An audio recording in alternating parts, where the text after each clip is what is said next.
Hi అండి. ఎలా ఉన్నారు అందరూ? నేనైతే చాలా చాలా చాలా బాగున్నాను. ఈరోజు వచ్చేసి నేను ఖాళీ టైంలో ఏ వర్క్ చేస్తాననేది ఈ వీడియోలో మీకు క్లియర్గా చూపిస్తానండి. నా దగ్గర అప్పట్లో నేను సిల్క్ థ్రెడ్ బ్యాంగిల్స్ అనేవి చేసేదాన్ని, ఆ బిజినెస్ కూడా చేసేదాన్ని అండి. సో బేబీ పుట్టాకైతే నేను ఆపేశాను.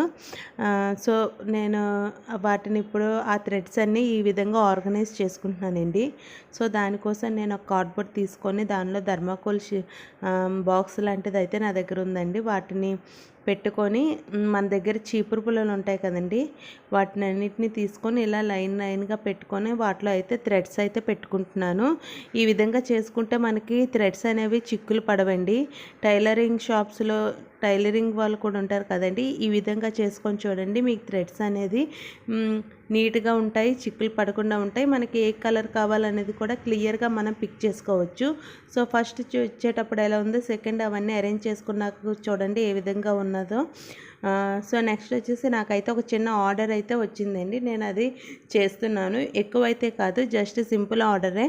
సో అందుకే నేను దానికోసం ఫస్ట్ సిల్క్ థ్రెడ్ స్ట్రాండ్స్ అయితే చుట్టుకుంటున్నానండి. 50 స్ట్రాండ్స్ వరకు తీసుకుంటున్నాను. ఇది రిటర్న్ గిఫ్ట్స్ కోసమని ఒకరైతే ఆర్డర్ చేశారండి. సో దానికోసం నేను ఈ బ్యాంగిల్స్ అయితే చేస్తున్నాను. బ్యాంగిల్స్ అయితే సింపుల్గానే ఉన్నాయి కాబట్టి సో నేను ఆర్డర్ అయితే తీసుకొని చేస్తున్నానండి.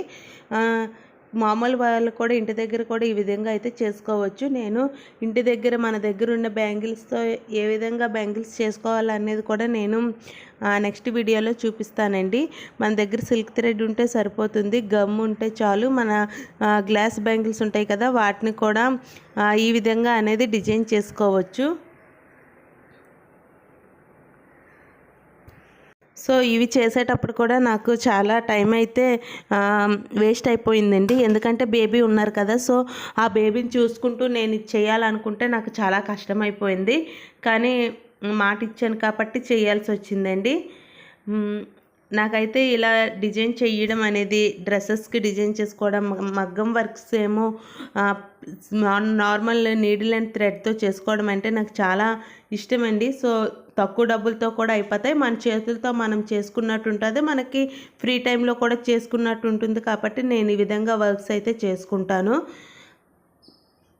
సో ఈ విధంగా నేను 6 బ్యాంగిల్స్ అయితే చేశానండి. చేసి ప్యాకింగ్ కూడా చేసి పెట్టేస్తున్నాను. నెక్స్ట్ వచ్చేసి ఆఫ్టర్నూన్ లంచ్ అయిపోయాక మా ఊర్లోకి అయితే పీతలు వచ్చాయండి.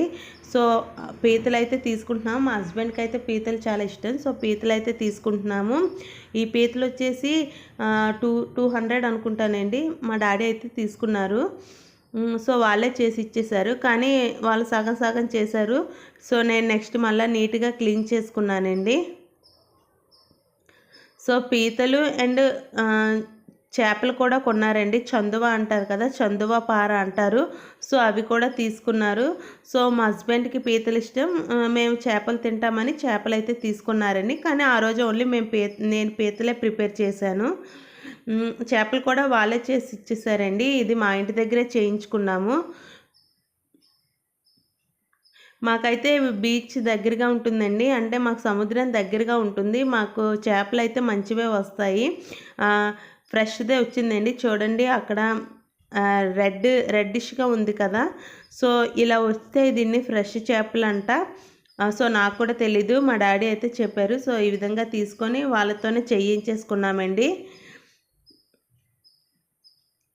మనకి ప్రతిరోజు ఫిష్ తింటే మనకి ఏం కాదండి. అలానే హెల్తీగా తినాలనుకున్న వారు ఫిష్తో తింటే మనకి ఫ్యాట్ అది కూడా ఎక్కువ చేరదు.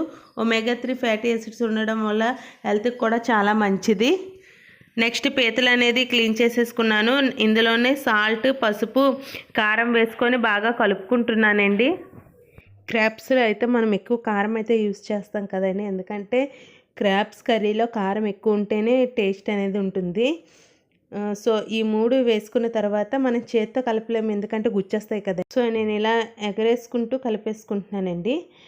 ఇలా కలుపుకున్న తర్వాత ఒక 10-15 మినిట్స్ ఉంటే చాలు. నాకు ఆల్రెడీ క్రాబ్ అయితే ఇలా కలిపేటప్పుడు లేకపోతే చేసేటప్పుడు గిరేసుకుందండి. సో అందుకే నేను ఇలాగా చేత్తో కలపకుండా ఎగరేసుకుంటున్నాను. కానీ ప్రతి ముక్కకైతే బాగానే మసాలా అయితే పడుతుందండి. నెక్స్ట్ కర్రీ కోసం నేను ఆనియన్స్ అయితే చాప్ చేసుకుంటున్నానండి. ఈ ఆనియన్స్ చాలా చిన్నగా కట్ చేసుకోవాలి. సో అందుకే దీన్ని కట్టర్లో వేసుకొని కట్ చేసేసుకుంటున్నాను. సో మనం ఆల్రెడీ చిన్న చిన్న ముక్కలుగా కోసుకుని కట్టర్లో వేసుకొని కట్ చేసేసుకుంటే సరిపోతుంది. గుండెలాగా అవ్వాలండి. నెక్స్ట్ ఇందులోనే పచ్చిమిర్చి కూడా వేసేసుకుంటున్నాను.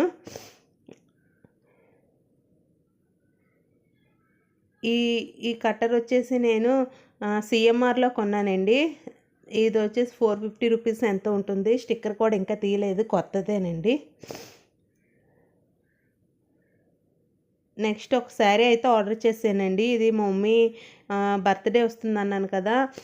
సో మా మమ్మీ కోసం అయితే ఈ శారీ ఆర్డర్ చేశాను. Semi georgette silk sari quality అది చాలా బాగుందండి. ఈ శారీ లింక్ కావాలనుకుంటే నేను డిస్క్రిప్షన్లో ప్రొవైడ్ చేస్తాను చూడండి. కలర్ కాంబినేషన్ కూడా చాలా బాగుంది. సో ఈ శారీ అయితే కట్టుకుంటే మనకి ఒంటికి కూడా ఒదిగి ఉండినట్టు ఉంటుంది. అంటే లావుగా కనిపించకుండా, లావుగా ఉన్నోళ్ళు కూడా కట్టుకున్న సన్నంగానే అనిపిస్తారండి. సో ఒకసారి కావాలనుకుంటే లింక్ డిస్క్రిప్షన్లో పెడతాను చూడండి. నెక్స్ట్ వచ్చేసి క్రాబ్ కర్రీ కోసం నేను కళాయి పెట్టుకొని అందులో చాప్ చేసిన ఆనియన్స్, పచ్చిమిర్చి వేసుకొని బాగా ఫ్రై చేస్తున్నాను. సో అందరికీ తెలిసిన కర్రీయే. నా స్టైల్లో నేను ఎలా చేస్తున్నానని చెప్తున్నానండి. నెగిటివ్ కమెంట్స్ దయచేసి పెట్టకండి. ఈ ఆనియన్స్ అనేవి బాగా ఫ్రై అవ్వాలనుకుంటే మనం ఫస్ట్ సాల్ట్ అనేది వేసుకోవాలి. అప్పుడు సాల్ట్ వల్ల ఆనియన్స్లో ఉన్న వాటర్ వచ్చి త్వరగా ఫ్రై అవుతాయండి. నెక్స్ట్ నేను అల్లం వెల్లుల్లి పేస్ట్ వేసుకొని ఫ్రై చేస్తున్నాను. అల్లం వెల్లుల్లి పేస్ట్లో పచ్చివాసన అంతా పోయినంత వరకు ఫ్రై చేసుకుంటే సరిపోతుంది.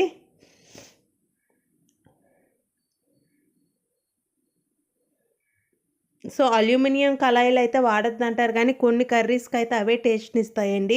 సో నేను ఇది వచ్చేసి అల్యూమినియం కళాయిలోనే ఫ్రై చేసుకుంటున్నాను. క్రాబ్ కర్రీ కూడా ఇందులో చాలా బాగా కుదురుతుంది. నెక్స్ట్ టొమాటోస్ కూడా పేస్ట్ చేసుకున్నానండి. వాటిని కూడా వేసుకొని పచ్చివాసన పోయినంత వరకు బాగా ఫ్రై చేసుకుంటున్నాను. టొమాటో కూడా ఫ్రై అయిన తర్వాత క్రాబ్స్ కూడా వేసుకొని పేస్ట్ అంతా క్రాబ్స్కి పట్టేలాగా ఫ్రై చేసుకుంటున్నానండి. ఈ క్రాబ్ కర్రీలో మనం మసాలాలు అవి ఎక్కువ వేయవసరం లేదు, కానీ కారం అవన్నీ బాగా ఎక్కువగా ఉండాలండి. సో అందుకే నేను పచ్చిమిర్చి కూడా పేస్ట్ వేసుకున్నాను. ఎందుకంటే ప్రతిదీ మనకి క్రాబ్కి పట్టి మంచి టేస్ట్ వస్తుంది. నెక్స్ట్ మసాలాల కోసం దాల్చిన చెక్క, లవంగాలు, యాలకులు 3 కలుపుకొని దంచుకుంటున్నానండి. అప్పటికప్పుడు దంచుకొని వేసుకుంటే ఆ ఫ్లేవర్ చాలా బాగుంటుంది. ఒకసారి ఈ విధంగా ట్రై చేయండి. చాలా సింపుల్గా ఉంటుంది. వంట రాని వాళ్ళు కూడా ఈజీగా చేసేసుకోవచ్చు. చాలా క్విక్గా కూడా అయిపోతుందండి. అవి ఫ్రై అయ్యాక కొంచెం మసాలా కూడా వేసుకొని బాగా ఫ్రై చేసుకుంటున్నాను. ఈ క్రాబ్ కర్రీకి ఇలాగా లోతు ఎక్కువగా ఉండే ఇలా లోతు ఎక్కువగా ఉండే కళాయి అయితే చాలా బాగుంటుంది. ప్రతి ముక్క కూడా ఫ్రై అవుతుంది. నెక్స్ట్ మనకు ఎంత గ్రేవీ కావాలో అంత వాటర్ పోసుకొని మరిగించేసుకోవడమేనండి. ఈ క్రాబ్ కూడా త్వరగా కుక్ అయిపోతుంది. ఒక 5-10 మినిట్స్ అయితే సరిపోద్ది. ఎక్కువసేపు అయితే కుక్ చేయాల్సిన అవసరం లేదు. ఈ టైంలో నేను కొంచెం సాల్ట్ సరిపోకపోతే వేసుకున్నానండి. ఇలా మూత పెట్టేసే కుక్ చేసుకోవాలండి. దగ్గర పడుతున్న కొద్దీ మనకి అది ప్రతి క్రాబ్కి జ్యూస్ అనేది వెళ్ళి మంచి టేస్ట్ వస్తుంది. ఒకసారి ఎవరికైనా వంట రాని వాళ్ళు ఈ విధంగా ట్రై చేయండి. చాలా సింపుల్గా అయిపోతుంది, చాలా టేస్టీ కూడా ఉంటుంది. కొంతమంది క్రాబ్స్ పెద్దగా ఉన్నాయి కదండి, వాటిని కట్ చేసి కూడా కుక్ చేసుకుంటారు. కానీ నేను అలా చేసుకోనండి, ఈ విధంగానే చేసుకుంటాను. కర్రీ దగ్గరకు వచ్చే టైంలో మనం కొత్తిమీర కూడా వేసుకొని కాసేపు కొత్తిమీర మగ్గాలండి. ఆ ఫ్లేవర్ అంతా గ్రేవీకి పడుతుంది.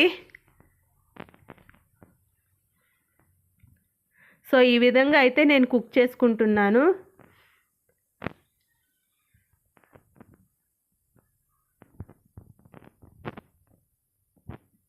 సో క్రాబ్ కర్రీ అయితే అయిపోయిందండి. చూడండి, గ్రేవీ అంతా ప్రతి క్రాబ్కి పట్టి చాలా టేస్ట్గా ఉంటుంది. ఈ క్రాబ్ కర్రీ చేసినప్పుడు రైస్ తక్కువగా, కర్రీ ఎక్కువగా వేసుకొని తింటే చాలా బాగుంటుంది. సో ఇప్పుడు నేను మా హస్బెండ్ కోసం ప్లేటింగ్ కూడా చేస్తున్నానండి. కొంచెమే రైస్ వేశాను, కానీ క్రాబ్ కర్రీ అయితే ఎక్కువగానే వేశాను. సో ఇదండి వీడియో. ఈ వీడియో కనుక మీకు నచ్చినట్టయితే లైక్ చేయండి, షేర్ చేయండి. ఎటువంటి వీడియోలు చేయాలో కామెంట్ సెక్షన్లో చెప్పండి. Please subscribe my channel. Thanks for watching. Please support మీ సపోర్ట్ ఎప్పుడూ నాకు కావాలండి. Bye all. And thank you all.